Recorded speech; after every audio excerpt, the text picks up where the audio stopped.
اور دعا کرتے تھے کہ اللہ میں پناہ مانگتا ہوں جذام، دیوانگی اور دوسری بڑی بیماریوں سے۔ بسم اللہ الرحمن الرحیم۔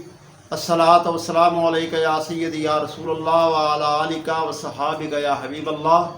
واجب الاحترام دوستو، عزیز و بزرگوں، السلام علیکم ورحمۃ اللہ وبرکاتہ۔ تندرستی جو ہے یہ اللہ تعالیٰ کی بہت بڑی نعمت ہے۔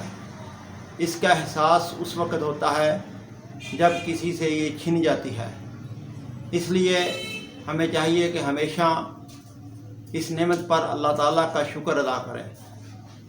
اور حضور سرکار مدینہ صلی اللہ علیہ وسلم نے فرمایا کہ بہت سارے لوگوں کو اس چیز کا احساس نہیں ہے کہ صحت اور فراغت یہ کتنی بڑی نعمت ہے۔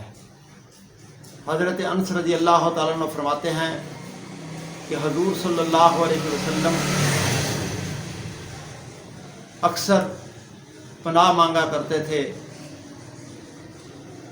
اور دعا کرتے تھے کہ اللہ میں پناہ مانگتا ہوں جذام،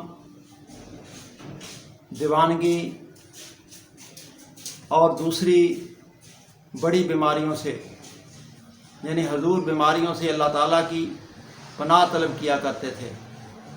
اللہ تعالیٰ تمام بیماروں کو شفا عطا فرمائے اور تمام انسانیت کو صحت اور تندرستی عطا فرمائے۔